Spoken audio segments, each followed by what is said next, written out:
Hola. Hola a todos y bienvenidos al compendio de la era 3D de este programa de defensa de princesas, donde les doy mi opinión sobre todo este tema de los estereotipos de las princesas de Disney. Pero antes de continuar, quiero agradecerles con todo mi corazón a todas las personitas que se suscribieron con las 3 primeras partes. Si tú también quieres sumarte a nuestra familia nostálgica y ayudarnos a hacer 2000 suscriptores, dale al botón de suscripción y comencemos el video. Para no repetir las razones por las que inicié esta serie, te dejo al final del video los enlaces donde podrás enterarte de mis argumentos sobre las 9 primeras princesas y sobre el inciso que hicimos con el video de la princesa Giselle, quien nos dio un adelanto involuntario de lo que terminaría siendo la tendencia de los live actions, y en esta oportunidad te contaré lo que dicen y lo que yo digo sobre nuestro cuarto combo de princesas, donde se cierra por completo la era 2D y se da inicio a la época 3D de Disney: Rapunzel, Mérida, Elsa y Anna. En este punto empezamos a notar un patrón de comportamiento que funciona muy bien en Rapunzel, pero que luego se desgastaría en personajes posteriores. También tenemos a princesas con ambos padres en pantalla, nada de padre o madre viudo, siendo Mérida criada con ambos padres, Rapunzel recuperando a los suyos al final de su cinta y Elsa y Anna siendo criadas en una familia nuclear hasta su adolescencia, dejándonos algo que tampoco es muy común en estas cintas: dedicar un par de minutos al desarrollo del duelo. Pero además vemos cómo estas 4 afinan esa percepción en la empresa y el público de que Disney ha creado un estereotipo de princesas que de ahora en más se esforzarán a niveles insospechados por romper. De aquí en más presenciaremos un desfile de no soy como las otras chicas, pero con esteroides. Podrás decirme cuál es tu favorita en los comentarios, pero por ahora empecemos con nuestro cuarteto del día de hoy.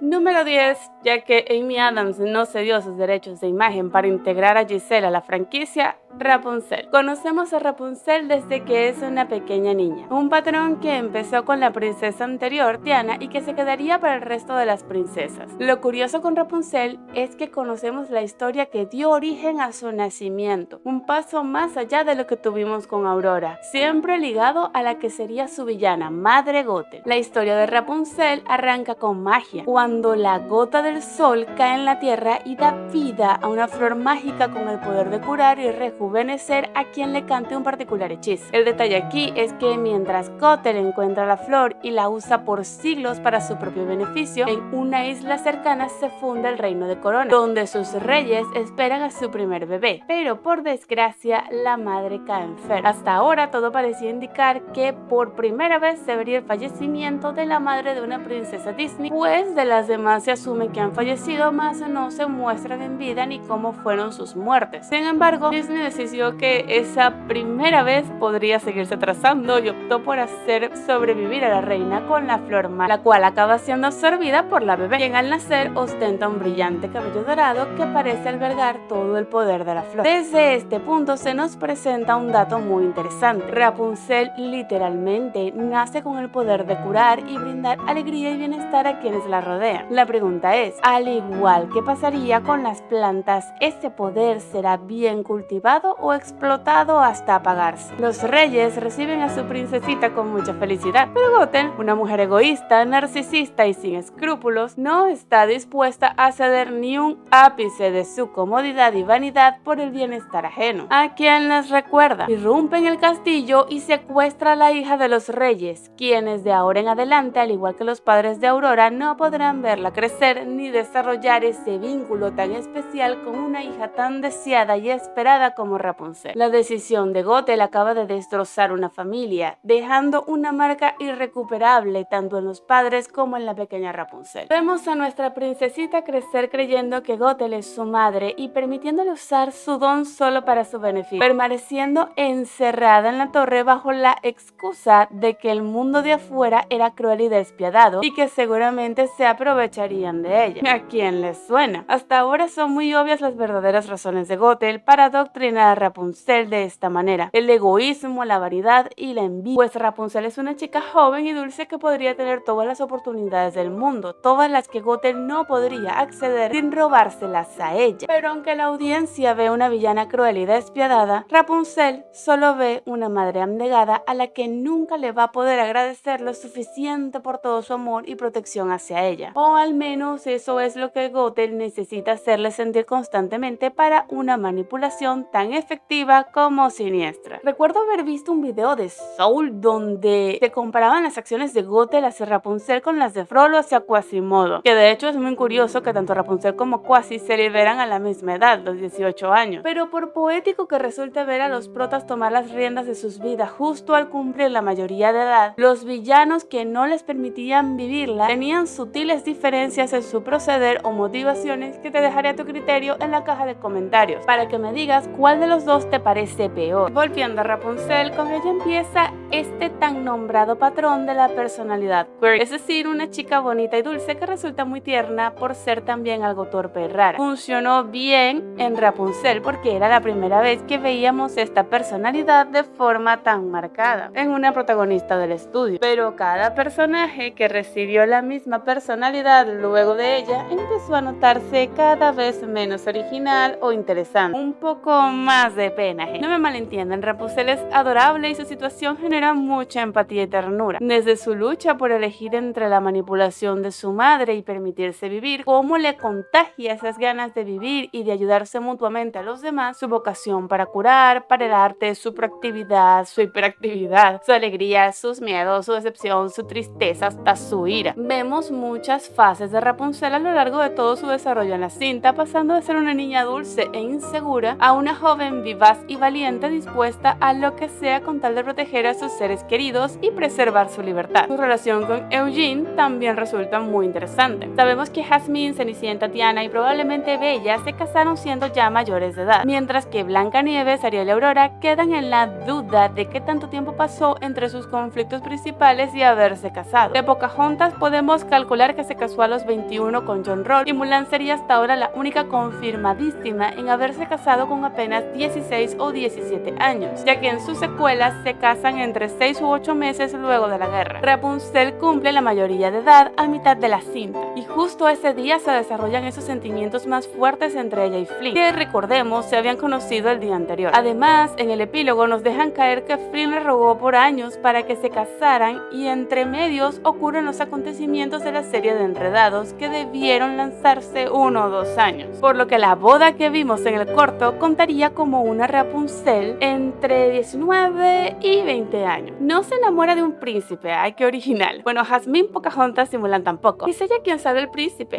Sí, pero ya Ariel, Bella y Pocahontas y Mulan y Anna habían hecho lo mismo. De paso, no es que se intercambian los papeles, es solo que se salvan mutuamente y constantemente, como en su momento hicieron Ariel, Bella y Jasmine. De hecho, es que es hasta trillado ya. Ni que sea una Rapunzel rubia de vestido morado es original, ya Barbie lo había hecho casi 10 años antes. Que de paso también huyó de su torre para salvar a su príncipe y lo logra, por cierto. Número 11. Mérida, la princesa de Pixar. Aprovecharé el caso de Mérida para decir que me encanta el patrón que empezó a usar Disney con sus princesas a partir del 2000 de dedicarles escenas a sus versiones como niñas chiquitas. Son absolutamente adorables y de todas, Mérida se lleva el premio a la cosita 3D más bonita que he visto en una película de Disney, o en este caso Pixar. Anyhow, Mérida fue vendidísima como esa princesa sin modales de princesa. Ariel tampoco sentaba muchos modales de princesa en su película original, y Jasmine también vivía rompiendo el protocolo a diestra y siniestra, pero bueno, a estas alturas ¿quién cuenta? También era la primera fuerte e independiente, que no aceptaba un matrimonio concertado, y era diestra peleando y con las armas. Y finalmente, el único punto que sí le puedo conceder como original, punto que no le duró mucho porque después Don Mickey repetiría esta nueva fórmula hasta la saciedad, concentrarse solo en el desarrollo y conflictos de su relación madre-hija, sin dar pie a ningún tipo de relación romántica para Mérida, más allá de uno que otro ship, claro. Mérida tiene la misma particularidad, pero mucho peor en mi opinión, que en su momento expliqué con el tema de de Jasmine. Mérida no entiende su posición, los privilegios que tiene y el sacrificio que este privilegio implica. Como ella misma dice en su película, ella es la primogénita del clan Dunbrog, el clan principal de Escocia para esos momentos. Esto no hacía que ella fuese la heredera, ya que tenía 3 hermanitos y el mayor de ellos era el heredero al trono. Sin embargo, la época es la época, y como bien dijo la reina Elinor, el capricho de una princesa puede fácilmente desencadenar una guerra, y casi se cumple a rajatabla. Creo que lo peor era que incluso defendiendo su posición no tenía por qué haber llegado a dejar a su reino al borde de una guerra, de no ser porque la niña escogió la forma más humillante y escandalosa de defender su punto. Mérida, claro, solo tiene 16 años y su impulsividad e inmadurez es parte de su edad, salvo por un detalle. Ella no es una Aurora o una Mia de Hermópolis, que no sabían que eran princesas, ni una Jasmine, que no tenía la guía de su madre para tener más herramientas como princesa. Mérida es consciente de su posición desde que nació y fue criada para ser una buena princesa, solo que ella no le da la importancia que el puesto merece. No presta atención a las clases, no toma en serio los consejos, le molestan las correcciones y muestra un absoluto desdén por los protocolos con la excusa de quiero mi libertad. Vamos a ver, Valiente transcurre en el siglo X u XI. ¿Sabes cuál era tu mayor probabilidad de vida si nacías en esa época? Ser un campesino o incluso un esclavo. ¿Qué libertad podían tener la mayoría de muchachas de su edad en la Escocia hipermedieval del siglo X? Esta niña nace en el absoluto privilegio de ser una princesa con todos los recursos de la época a su disposición, sin tener que esforzarse ni sacrificar tan siquiera sus hobbies, que eran un lujo inconmensurable para la época. Pero aún así quiere libertad y se queja de no quiero que mi vida termine así. Ni en esa época tu vida como mujer se terminaba al casarte. Y sí, digo mujer porque para su época Mérida ya era perfectamente adulta. Y es que la propia película se contradice en eso. Pues para ejemplo está la propia reina, quien no solo tiene plena libertad de acción, sino que también tiene el control de la familia completa, aún siendo una mujer casada. Entonces, ¿por qué la vida de Mérida se acabaría por casarse si su principal o hasta único referente es prueba de todo lo contrario? El problema es, claro, el mensaje forzado que el estudio quería dar con esta película. Querían mostrar, y funcionó porque el público objetivo sí que lo procesó así, una protagonista que no se dejase encasillar, ni dominar, ni bla bla bla. No digo yo que ser fuerte e independiente sea malo, digo que cuando naces en el absoluto privilegio y lo único que se te pide a cambio es que tu matrimonio, como la mayoría de matrimonios de la época, no fuese por amor, sino por conveniencia para tus padres y tu reino, bueno, obviamente hoy en día esto estaría fatal y es exactamente lo que pensaría el público objetivo. Pero a Pixar se le ocurrió plantear a la princesa en pleno medievo y eso lo cambia todo, porque eso significa que no estamos hablando de una princesa fuerte e independiente, sino de una malcriada irresponsable. Aún así, la película hace algo que hoy en día el estudio no haría ni por asomo: ceder por ambas partes. Madre e hija deciden ceder para salvar la situación y su propia relación, apelando al sentimiento que los otros jefes también tendrían para con sus hijos. Básicamente, Mia le demuestra a su madre que por fin entiende su punto de vista y que su posición es tan delicada que hay que ser muy diplomática y no actuar por impulso, estando incluso dispuesta a sacrificar tus propios deseos con tal de mantener la paz para los ciudadanos a tu cargo y para tu propia familia. A cambio, Elinor decide bajarle la presión a su hija, que de nuevo era simplemente lo normal en la época, y guiarla para dar el mismo discurso de la princesa Mia en su boda no boda. El detalle es que este discurso funciona mucho mejor en Mia, una verdadera princesa moderna, que en Mérida, que sigue siendo una princesa medieval que, le guste o no, muy difícilmente va a poder evitar el matrimonio para siempre o siquiera lograr casarse por amor. Al final, Mérida y su madre acaban con una preciosa relación madre e hija, donde Mérida aprende a ser más responsable y diplomática, y Elinor aprende a seguir disfrutando su maternidad a pesar de que su hija ya no sea su adorada niñita. Pero ¿quién puede culparla? ¡Qué cosita tan bonita! Aún así, hay una lección que me parece muy destacable de Mérida: crecer es difícil, y en medio de este proceso podemos sentir que el mundo es tan cruel que nosotros acabamos siendo los más crueles de todos. Duele entender y aceptar que la libertad y despreocupación que tenías siendo niño un día simplemente se acaba y te toca enfrentar lo que implica ser adulto, que desde niño se entiende como podría hacer lo que quiera, pero la realidad en cualquier época nunca es así. Números 12 y 13, o 13 y 14 si contamos a Giselle, o ninguno porque técnicamente estas dos tampoco forman parte de la franquicia de forma oficial. En fin, Elsa y Anna. Me apasionan los detalles de lo que Disney hizo con la Reina de las Nieves para convertirla en Frozen, pero me interesa más empezar con cómo se nos vendió esta historia y a sus princesas. Y como no soy precisamente periodista y no tengo forma de conseguir muchas publicaciones de hace 12 años, pues me concentraré en la que me encontré que más me recuerda a todo lo que leí al respecto en esa época. Esto lo saqué de la página losinterrogantes.com, por si les interesa revisar. Dice así: Anna y Elsa son hermanas y residentes en un enorme y precioso castillo en el montañoso y marítimo reino de Arendelle. Bueno, hasta ahí todo bien. Ambas pequeñajas, así, esto es un artículo español, así que vamos a ver muchas palabritas de esta región. Son las futuras herederas de un enorme imperio, el cual Elsa, la mayor de las dos y en la cual reside un misterioso y mágico y gélido poder, será coronada reina al cumplir los 18 años. Bueno, ya aquí vemos que tienen algunos errores porque no fue al cumplir los 18, sino al cumplir los 21. Y también está el tema de que dicen que es un enorme imperio. Tiene sentido que lo diga el artículo porque es que también lo dice la película. El mismo conde este o duque este se la pasa diciendo los misterios de la poderosa Arendelle, pero yo después veo las tomas abiertas o las tomas dentro del mismo pueblo y es eso, me parece un pueblo, ni siquiera me parece un reino completo. No sé si querían hacer como quien dice, bueno, no podemos decir que es la reina de Noruega, no entiendo por qué, pero podemos decir que es una reina como quien fuese de Liechtenstein, pero no creo que Liechtenstein tenga mucho poder ni que nunca lo haya tenido realmente, pero bueno. Alegres, juguetonas y algo gamberras, lo que sé que eso signifique, supongo que se refiere a lo desastrosas. De nuevo, lo quirky. Las hermanas no cesan de hacer travesuras gracias al frío poder de Elsa.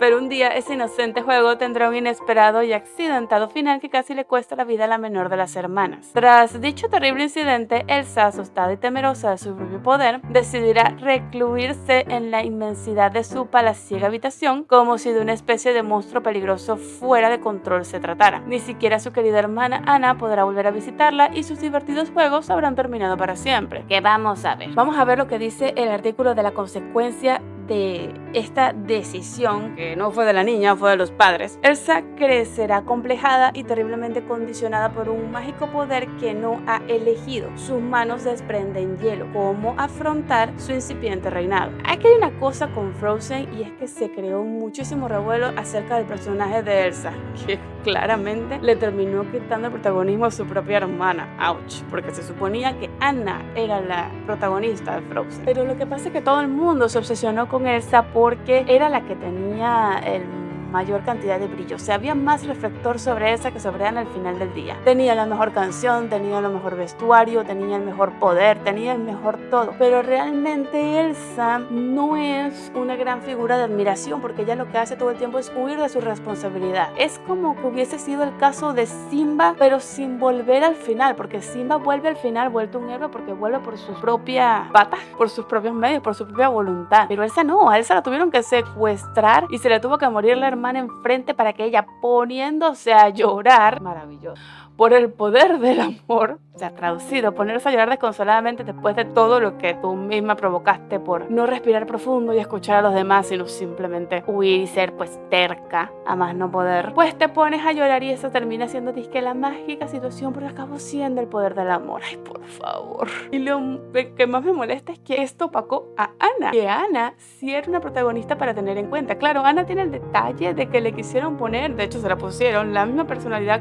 quirky de Rapunzel. Y el problema con esa personalidad tan quirky de Rapunzel es que le funciona a Rapunzel. En Anna ya se siente molesto, ya desespera. Pero de que la chamita tiene buenas intenciones, pues las tuvo, fue aguerrida, fue valiente, fue recursiva, no se dejó en ningún momento, o sea, no se dejó pisotear en el sentido de que no se dejó detener, a pesar de que tenía todo en contra. Nunca había salido de su casa y de repente tenía que enfrentar la naturaleza de un invierno crudísimo, en un ambiente tan crudo como los fiordos noruegos, para tratar de calmarle el berrinche a la hermana. Que sí, que la provocó al de haber insistido tanto, pero la pobre de verdad era su única oportunidad de ser más o menos libre. Y me llama mucho la atención, antes de que cerremos con la parte de ellas, porque la idea no es concentrarme en los personajes masculinos, porque Frozen sabemos que tiene romance entre Kristoff y Anna, Moana, pero el amor es un tema central en la película, pero intentan desviarlo del romance, así como lo hizo después Maléfica. Era la época en la que esto se estaba poniendo de moda. Pero algo muy curioso que pasa con Hans, y ya he visto también algunos videos que teorizan al respecto, es que Hans venía comportándose como el perfecto príncipe, todo adorable, tranquilo, apacible, buena gente, y de repente tiene un giro que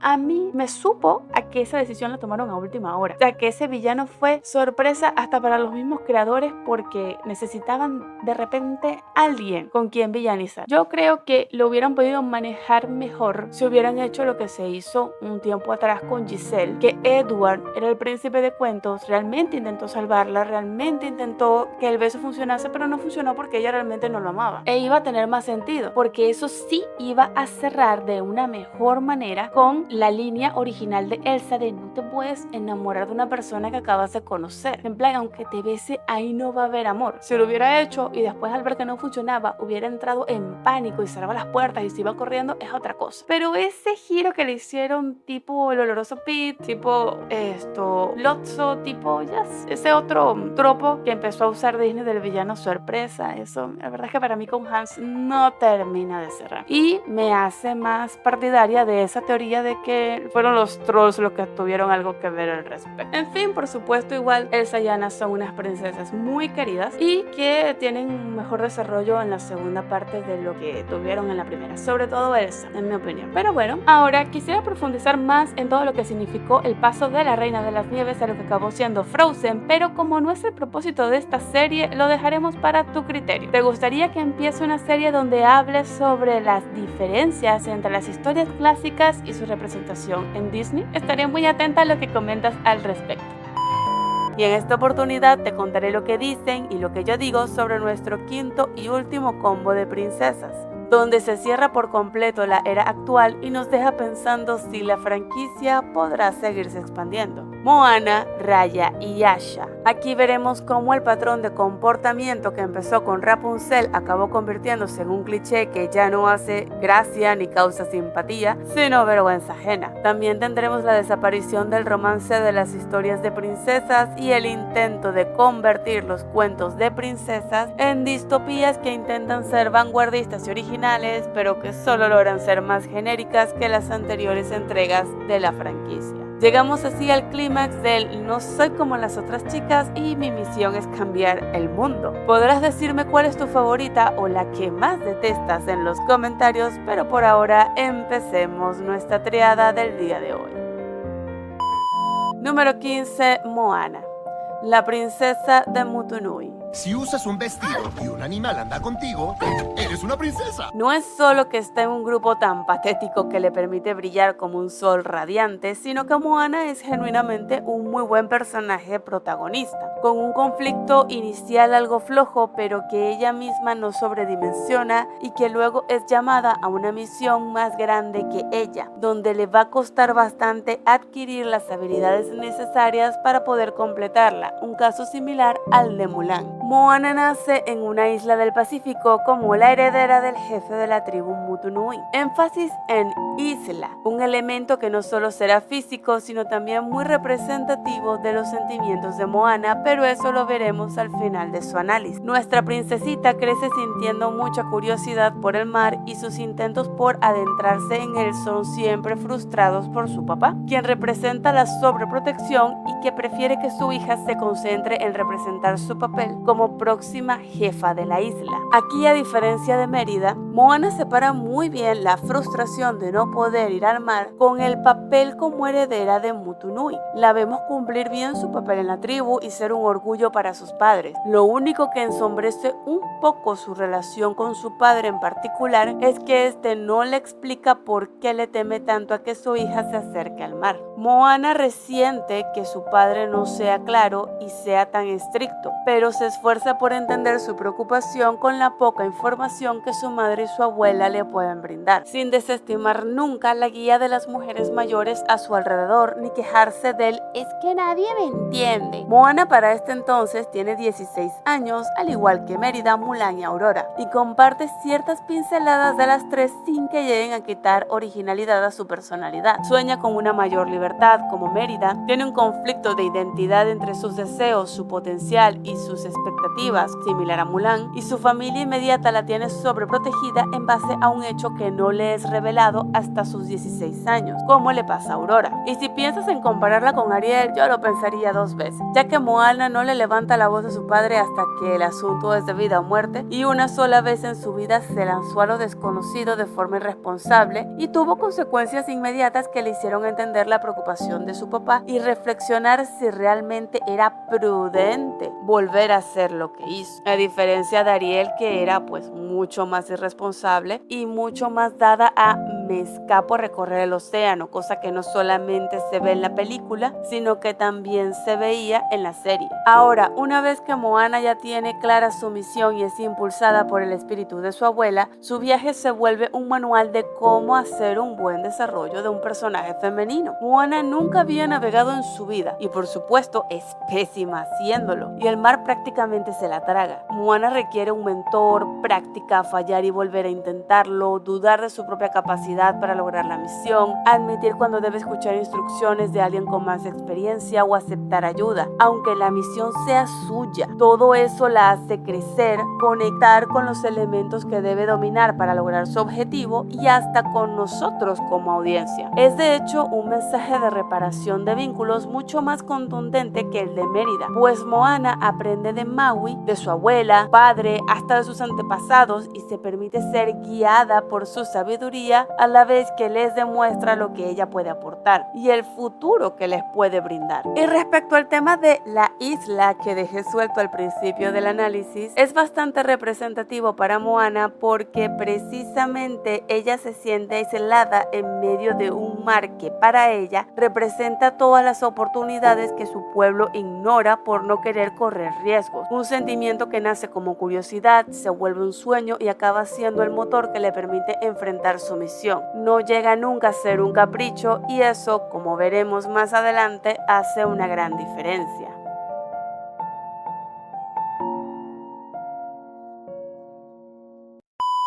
Número 16. Raya, la princesa del sudeste asiático. Seria, enigmática, sabe moverse en la naturaleza con total autonomía y hasta ahí llega lo que podemos compararle a Pocahontas. Eso y que, si no mal recuerdo, tienen la misma edad. Seré honesta aquí, no me desagrada Raya. Me parece un buen personaje desperdiciado en una pésima película. Raya y el último dragón es un desastre en casi todos los sentidos. Y digo casi porque los escenarios sí son una belleza excelentemente lograda y digna de sus antecesoras. Y como dije, su personaje principal no está realmente mal, solo que merecía más de lo que Disney le acabó dando. Enfocándonos en la chica, lo cual es la razón de su inclusión en este programa, Raya se nos presenta como la hija de un líder de estado con más responsabilidad de la que debería tener a su edad. Aunque aquí sí me permito romper una lanza en favor de este bodrio, no puedo creer que voy a hacer esto. Verán, se supone que la historia se contextualiza en una mezcolanza de países del sudeste asiático hace miles de años, durante la era mitológica. Aunque, si has visto mi teoría que une a todos los clásicos de Disney, verás que me gusta más situarla en un futuro posapocalíptico que obligó a las civilizaciones a básicamente reiniciarse. Pero bueno, continuando con la versión oficial de un pasado súper antiguo. De lo más antiguo fue uno de los chinos japoneses, que fue lo más antiguo. Gracias. Era de hecho bastante común que a los niños, en especial a los primogénitos varones, pero bueno, Disney postmoderno, se les exigiese comportamientos y responsabilidades de adultos. En nuestro mundo, el concepto de infancia no existió como lo conocemos hasta casi un siglo. De resto, los niños eran considerados adultos en miniatura. Si bien hoy en día esto nos parece cruel, tenía una explicación lógica, aunque inaceptable para estándares modernos. La vida era tan efímera y frágil que las familias de poder debían preparar a sus herederos lo más pronto posible para que pudiesen asumir las responsabilidades de su herencia en caso de una falta repentina de sus progenitores, aun si se tratase de sociedades donde existiese la figura del regente, que no todas lo tenían y no siempre podía aplicarse. Aquí por supuesto que vemos la idea moderna de localizar catastrófico que sería darle semejante responsabilidad y poder a una niña inocente, pues Raya es traicionada por otra niña que también está siendo forzada a cumplir con un papel militar a una edad exageradamente temprana. La consecuencia lógica de este hecho y el desastre que provoca es que Raya crece desconfiando de cualquier otro ser humano que se cruce, algo que la película se esfuerza por señalar como algo malo, y es aquí donde las cosas se ponen bastante injustas para Raya. Desde que Namari aparece persiguiendo a Raya por el desierto, yo sí llegué a pensar esta va a terminar muerta, cayendo de algún precipicio por orgullosa como le pasó a Sira en El Rey León 2. Pero no hubo ni huevos ni ovarios. La película hace un intento muy estúpido de redimir a Namari, a costilla de perjudicar a Raya, usando a Sisu para ello de una forma insufrible. Les soy honesta, Sisu debió ser muda y no tener la capacidad de convertirse en humana. Creo que así habría sido más útil para el desarrollo de Raya y no habría sido tan irritante. Durante el viaje vemos que Raya va creando un grupo de aliados en los que poco a poco aprende a confiar. Énfasis en un poco a poco que Sisu y la película no respetan, y luego la intentan hacer quedar como la mala por no compartirles toda la información desde el principio, cuando es alguien que está en toda esta situación por un trauma de traición. Al final, Raya se pelea frente a frente con Namari y se tiene que aguantar que esta desgraciada le eche la culpa por no confiar en mí. Y lo peor es que la película, en vez de usar esa frase para condenar a Namari por victimista y narcisista, le da la razón y hace que Raya le confíe su vida y la de sus amigos para resolver el conflicto y de paso redimirla. Raya no merecía ser humillada de esa forma. Le pudo dar esa responsabilidad al niño de la primera aldea o hasta a los condenados monos, no a esa impresentable que ni siquiera debió haber sobrevivido luego de todo lo que hizo. Pero si ya esto es digno de llamarse desgracia, lo que viene no sabría ni cómo describir. Número 17. Asha. El poder de los berrinches. La peor princesa, si es que aún se le puede llamar así, de toda la franquicia, si es que al final no la acaban sacando por vergüenza. Deberían. Ya varios creadores han reaccionado a este bodrio cinematográfico que es aún peor que Raya y el último dragón. Y eso que era difícil de superar. Es que esta cosa no tiene ni un personaje salvable, es insoportable. Me dolió tener que prestar atención a este bodrio solo para poder hacer este video y terminar con la serie en la que yo misma me metí. Se supone que esta cosa tenía que ser un homenaje a los clásicos de Disney y acabó siendo un insulto. Pero bueno, intentemos enfocarnos en Asha, el personaje más insufriblemente genérico que hemos analizado hasta ahora. A ver, Asha crece en un reino donde todo es perfecto. Sí, todo es perfecto. No está encerrada, no hay una guerra asomándose, no sufre de miseria, no la quieren casar a la fuerza, ni una gripe le da. Nada, no sufre de nada. Ni ella ni nadie en ese insípido reino. Pero el día que consigue una oportunidad laboral única en su tipo, que le permitiría formarse como hechicera y hacer su vida perfecta, aún más perfecta, pues se ofende porque el sistema en el que se basa esa vida perfecta de ese reino perfecto no tiene una base moral tan perfecta como ella esperaría. ¿Se dan cuenta de lo estúpido que suena? Si todo está bien, la gente es feliz, aunque no sepa toda la verdad, llámese secretos de estado, ¿por qué rayos hacía falta autonombrarse libertadora y meterse donde nadie la llamó? Y miren, no digo que el Rey Magnífico fuese realmente el héroe, argumento que he oído varias veces pero que me parece una reducción algo simplista del problema. El rey es un político más, no es realmente un héroe porque siempre velarás primero por sus intereses. El problema es que Asha vaya tanto como heroína, desde su premisa hasta cada uno de sus actos, que resulta imposible no ver al rey con buenos ojos en comparación a ella. Porque ese es el problema, tú siempre vas a comparar al héroe con el villano porque se supone que son un reflejo de la misma moneda, pero ellos dos son una locura porque no son reflejos de la misma moneda y ella simplemente es peor que él. A ver, ¿por qué funciona el empeño de Moana por lanzarse en plena noche al mar aunque su padre no esté de acuerdo? Porque a ella se le había asignado y explicado una misión de vida o muerte para su pueblo, por lo que sus actos, aunque iban acorde a sus deseos iniciales, se perciben más como valor y sacrificio, mientras que los de Asha no son más que un enorme berrinche. Hasta cierto punto entiendo lo que Disney intentó hacer con esta distopía, que por cierto, se ve que los de las distopías simplemente no les sale bien. Aléjense por favor de este tipo de historias que después no pueden aterrizar y se estrellan como unos idiotas. Quizá esté sobreestimando mucho a los escritores de esta porquería, pero quiero entender que quisieron hacer su versión cuento de hadas del libro de 1984, en el que también todo es perfecto siempre y cuando le seas útil y sumiso al sistema. El problema es que lo intentaron edulcorar tanto y que no hubiese forma de ofender a nadie, que al final ni conmueve ni emociona a nadie. Si por ejemplo el rey hubiese hecho algo más con respecto a aquellos deseos que consideraba peligrosos, como no sé, enviar a esas personas a otra isla con la promesa de cumplir sus deseos y que realmente fuese una cárcel o un destierro a algún reino hostil donde pudiesen sufrir de miseria o ser esclavizados, tendría mucho más sentido que Asha intentase hacer algo al respecto. De hecho, tendría más sentido la urgencia de hacer algo al respecto, pero no, fueron demasiado cobardes. Y es que no solo es insípida la historia, sino las motivaciones de Asha. Hasta su apariencia y su nombre son un chiste genérico. Ese vestido es lo que me esperaría de la versión pirata de Rapunzel. El peinado de lo más soso que pudieron hacer con unas rastas o con un afro. Y su nombre es una absoluta estupidez que ni siquiera me molestaré en investigar si significa algo, porque aún así sigue sonando ridículamente genérico. ¿Quieres un reino latino? Ármate una isla entre el sur de España y Melilla. Ahí esa mezcolanza de razas habría tenido más sentido y pudiste hablar de cómo la isla era especial porque tenía prohibida la esclavitud, algo. Aunque después el villano sí traficara esclavos en secreto cuando detectase a algún ciudadano rebelde o inconveniente. ¡Es un villano! Se tiene que hacer algo realmente malo y desde el principio. No me hagas un giro argumental estúpido que no